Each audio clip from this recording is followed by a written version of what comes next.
Welcome to The Explainer. Today, we're diving into a cosmology that sees the universe not as some cozy home, but as a meticulously designed battlefield, a strategic weapon forged by a god. I mean, really think about that.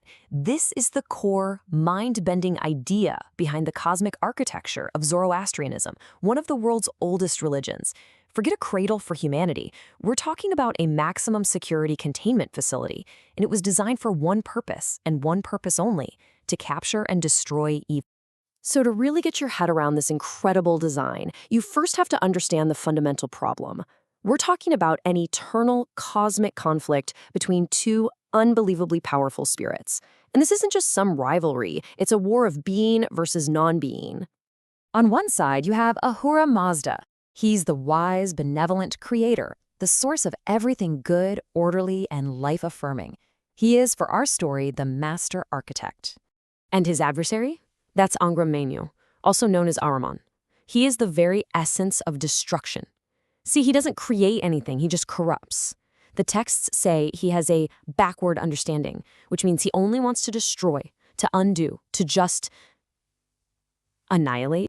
Now, Ahura Mazda, being all-knowing, knew that fighting Ahriman in the infinite spiritual realm, that would just be an endless stalemate. So he came up with this brilliant, totally audacious plan. He decided to change the battlefield itself. He was going to build a cage. And that cage is our material universe. The whole master plan involved this incredible strategic shift from the Menagoan yoke, that's the boundless spiritual world, to the Gittig, the new, finite material world. It's kind of like moving from an infinite chessboard to one with very clear boundaries and a ticking clock. This beautiful, fragile new reality, just brimming with life and order, it was all designed to be completely irresistible bait. Ahura Mazda knew that Ahriman's sheer lust for destruction would force him to invade this new creation, and in doing so, he'd walk right into the trap. And this, right here, is such a critical difference from other ancient beliefs. While some philosophies saw the physical world as this corrupt prison for the soul, Zoroastrianism says, no way. Matter is fundamentally good. It's not a cage for us, it's a divine weapon authorized by God himself to take down evil. So by entering this trap, Ahriman was suddenly bound by its rules. He was now subject to cause and effect, and, most importantly, time. His rampage was no longer infinite. It was now limited to this 9,000-year timeline, with a clear beginning, a really messy middle where good and evil get all mixed up, and a definitive, victorious end.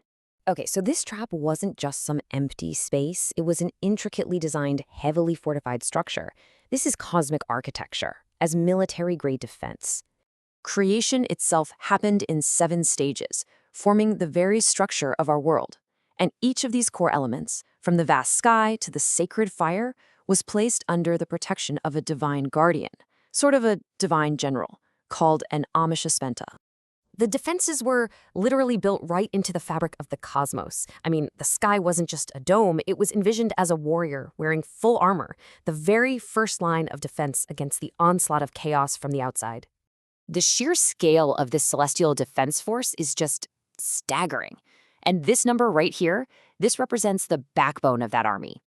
Yup, over 6 million stars. That's how many function as a celestial army, organized under 4 great chieftains who guard the 4 corners of the sky, all of them acting as a cosmic militia to watch over and protect everything. So if the stars are the watchtowers and the sky is the armor, where does humanity fit into this divine blueprint? Are we just civilians caught in the crossfire? Not even close. This quote just captures it perfectly. Humans weren't created to just hang out in the world and enjoy it. We were engineered to be the frontline security force inside the trap.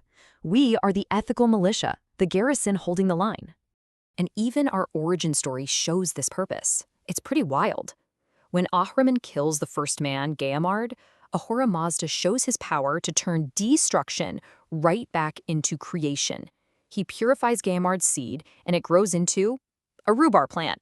Yes, a rhubarb plant. And that plant then splits to form the first human couple. So life literally springs from an act of evil, but it's been repurposed for good.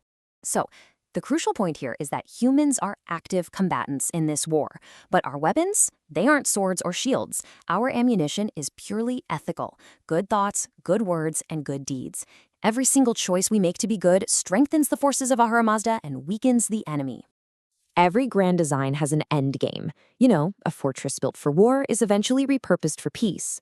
Well, for this cosmic facility, that final stage is called Frashukariti. Frashukarita, it literally means making wonderful. It's the ultimate renovation project, a complete structural overhaul of the universe where all evil is finally purged for good and creation is perfected and made eternal. This final purification is, well, it's dramatic. A river of molten metal is going to flood the world. Now, for the righteous, it will feel like a pleasant bath of warm milk. But for the wicked, it's going to burn away all their sin and impurity, cleansing them and the world itself. And in the end, the victory is total. Evil is rendered permanently powerless. The breach in the wall of the universe, sealed forever. Even hell is purified and reabsorbed into this perfected creation. Heaven and earth unite. The clock stops, and the war is finally, truly over. You know, this ancient cosmology leaves us with such a powerful idea. If good deeds really are ammunition, then the battle we're fighting is for the very soul of the universe. It reframes all of our everyday moral choices, our thoughts, our words, our actions, as these acts of huge cosmic significance. Every single one is a shot fired in the greatest war of all time.